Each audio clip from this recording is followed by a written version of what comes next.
ഈ കടന്നൽക്കൂട്ടിൽ കല്ല് പറക്കേറിയ എന്ന് ഉള്ള ഒരു ചൊല്ലുണ്ട്. ഇസ്രായേൽ ഇപ്പോൾ ചെയ്തുകൊണ്ടിരിക്കുന്ന അതാണ്. കാരണം ഇതിപ്പോൾ ലെബനനെ കയറി ആക്രമിക്കുന്നു. അത് ഒരുപാട് ഈ മുസ്ലിം രാഷ്ട്രങ്ങളൊക്കെ നോക്കി നിൽക്കുകയാണ്. ഇതെന്ത് സംഭവിക്കുന്നു എന്നൊക്കെ. ഇറാനൊക്കെ ഇതിനടുത്തുണ്ട്. ഇറാനും ഒക്കെ നോക്കിക്കൊണ്ടിരിക്കുകയാണ്. എന്താ ഇറാൻ വലിയ ശക്തിയുള്ള ഒരു രാജ്യം തന്നെയാണ്.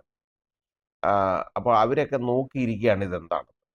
ഇപ്പോൾ അവിടെ ഹമാസിൻ്റെ എതിരെ ഉള്ള അറ്റാക്കൊക്കെ അങ്ങോട്ട് ഏതാണ്ടൊക്കെ ആയി. ഒരുപാട് പേരെ കൊന്നു. എല്ലാം ഏതാണ്ടൊക്കെ ശരിയായി. അത് ഏതാണ്ട് നാമാവിശേഷമായ ഒരു രീതിയാണ്. അപ്പോഴാണ് ഹിസ്ബുള്ളയുടെ നേർക്കുള്ള ഇനി ആക്രമണം അങ്ങോട്ട് തുടങ്ങിയത്.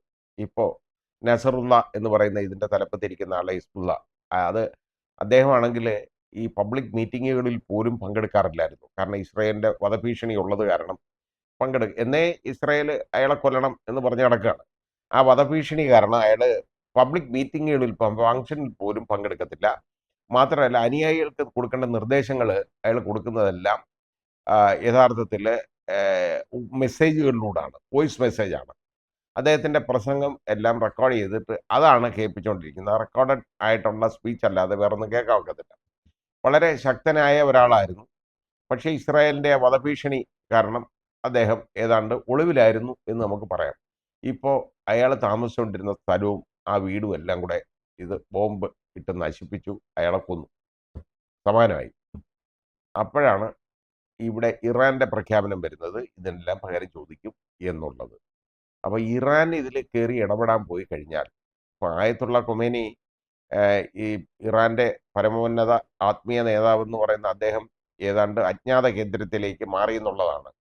അങ്ങനെ മാറണമെന്നുണ്ടെങ്കിൽ എന്തെങ്കിലും കരുതി കൂട്ടിയിട്ടായിരിക്കും മാറുന്നത്. മാറിക്കഴിഞ്ഞു കഴിഞ്ഞാൽ ഇതിൻ്റെ പ്രശ്നം ഇറാൻ അത് കയറി ഏറ്റെടുക്കുകയാണെന്നുണ്ടെങ്കിൽ ഇറാൻ ഇതിനകത്ത് കയറി ശക്തമായിട്ട് അങ്ങോട്ട് അത് ഇത് അറ്റാക്ക് ചെയ്യാനുള്ള എല്ലാ സാഹചര്യങ്ങളും ഉണ്ട്. അങ്ങനെ തുടങ്ങിക്കഴിഞ്ഞാൽ അപ്പോൾ ഇസ്രായേൽ അതിന് പറയുന്ന മറുപടി എന്ന് പറഞ്ഞാൽ അവരുടെ ആയുധ ശേഖരണം ഒന്നും തീർന്നിട്ടില്ലെന്നാണ്. എന്ന് വെച്ചാൽ ഇഷ്ടം പോലെ ഉണ്ടെന്ന് ഇനി റെഡിയാക്കി കൊടുക്കുന്നു. കാരണം അത് അമേരിക്ക കൊടുത്ത് തുരുമ്പിച്ച കാര്യങ്ങളെല്ലാം കയ്യിരിപ്പുണ്ട്. കാരണം അവർ അമേരിക്കക്കാർക്ക് ആയുധ കച്ചവടം നടത്തണം. അത് മുഴുവൻ കൊണ്ട് തള്ളുന്നത് മുഴുവൻ ഇവിടെ ഉക്രൈനിലും ഇവർക്കുമാണ്. ഇസ്രായേലും ഇപ്പോൾ ഉക്രൈനെ അങ്ങ് വിട്ടിട്ട് ഇസ്രായേലും എന്നാണ് കൊടുക്കുന്നത് മുഴുവൻ. ഇസ്രായേൽ അത് ചിലവാക്കിക്കൊള്ളും. കാരണം ഇസ്രായേൽ കാണുന്ന രാജ്യങ്ങളെയൊക്കെ ആക്രമിക്കുക എന്നുള്ളതാണ് അവരെ അഴിച്ചുവിട്ടേക്കാണ്. ഈ രീതിയിലാണ് പോയിരിക്കുന്നത്.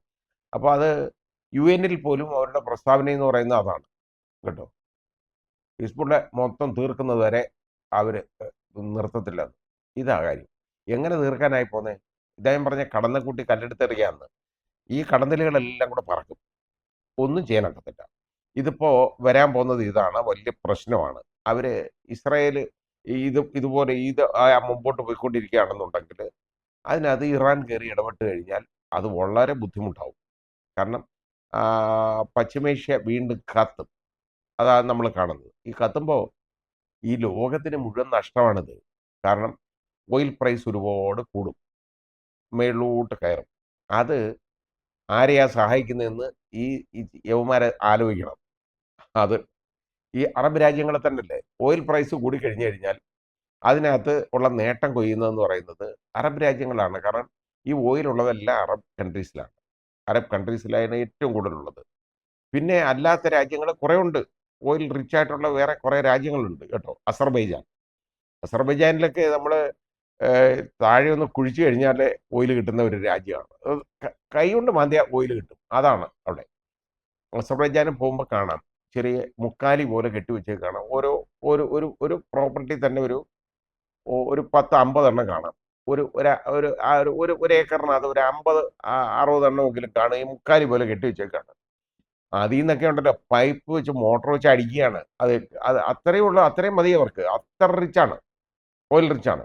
അപ്പോൾ ഈ സഹായം ആർക്കാ ഉണ്ടാകുന്നതെന്ന് നിങ്ങളൊന്ന് ആലോചിക്കണം. റഷ്യക്ക്, ഇതേപോലെ അസർബൈജാൻ, പിന്നെ അറബ് കൺട്രീസ്, ഇവർക്കാണ് ഇതുകൊണ്ടുള്ള വലിയ നേട്ടം ഓയിൽ പ്രൈസ് കുതിച്ചു കയറുമ്പോൾ ഉണ്ടാകുന്നത്. അതാ ഒന്ന് ചിന്തിക്കുക.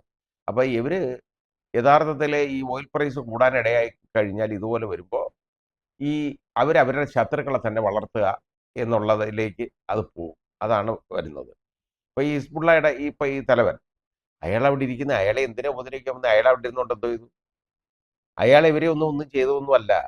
കേട്ടോ. അത് അങ്ങനെ അത്ര വലിയൊരു ശക്തനെന്നൊന്നും ഞാൻ പറയുന്നില്ല. അതിനകത്ത് അയാള് ഹിസ്ബുള്ളയുടെ തലവനായിരുന്നു. ഹിസ്ബുള്ളയെ ഒരു രാഷ്ട്രീയ പാർട്ടി പോലും ആക്കാനുള്ള ആ ഒരു കഴിവ്, അതായത് ലെബനനിൽ ഭരിക്കാൻ, അതിനകത്ത് ഭരണത്തിൽ പങ്കാളികളാകാനുള്ള ഒരു കഴിവ് പോലും അവർക്കുണ്ടാക്കി കൊടുത്തത് ഈ നസറുള്ളയാണ്. കാരണം അദ്ദേഹം വളരെ ഒരു വലിയ സംഘാടകനായിരുന്നു. ആ രീതിയിലാണ് പോയിക്കൊണ്ടിരുന്നത്. അവിടെ അത് രാഷ്ട്രീയമല്ലേ, അത് പൊളിറ്റിക്സ് ആണ്. അതിന് അയാളുടെ ആസ്ഥാനം തകർക്കാനും അയാളെ കൊല്ലാനും ഒക്കെ നടക്കുക എന്ന് പറഞ്ഞു കഴിഞ്ഞാൽ ഹിസ്ബുള്ള ഒന്നും ഇവരെ ഒന്നും ചെയ്തതല്ല. ഇത് ഹിസ്ബുള്ള അല്ല, ഹമാസ് ആണ് ഇവരുമായിട്ട് പ്രശ്നം ഉണ്ടായിക്കൊണ്ടിരുന്നത്.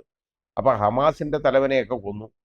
അതിൻ്റെ കൂടെ നേരത്തെ ഹിസ്ബുള്ളയുടെ ഒരു തലവനെയും കൊന്നു, ഇവര് കൊലപ്പെടുത്തി.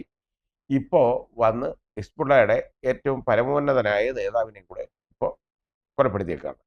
ഇത് ഞാൻ പറഞ്ഞ കടന്ന കൂട്ടി കല്ലെടുത്തെറിയുകയാണ് ഇപ്പം ചെയ്തത്. ദൂരെ മാറി നിന്നുകൊണ്ട് കല്ല് പറക്കേറി. അപ്പോൾ കടന്തലെല്ലാം പറക്കും. അപ്പോൾ വളരെ ദൂരെ നിന്ന് കഴിഞ്ഞാൽ പിന്നെ പ്രശ്നമില്ലല്ലോ. പക്ഷേ ഇതിപ്പോൾ അടുത്തോട്ട് പോയിക്കൊണ്ടിരിക്കുകയാണ്. ഈ അടുത്തോട്ട് പോകുമ്പോൾ മനസ്സിലാക്കണം, ഈ കടന്തലുകളുടെ കുത്തേൽക്കും എന്നുള്ളത് ഒന്ന് തിരിച്ചറിയണം, മനസ്സിലാക്കണം.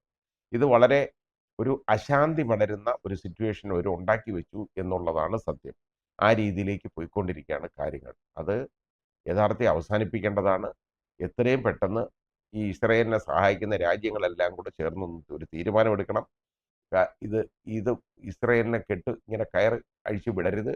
അപകടമുള്ള ഒരു കാര്യമാണ്, വളരെ അപകടകരമായ കാര്യമാണ് എന്നൊന്ന് തിരിച്ചറിയുക.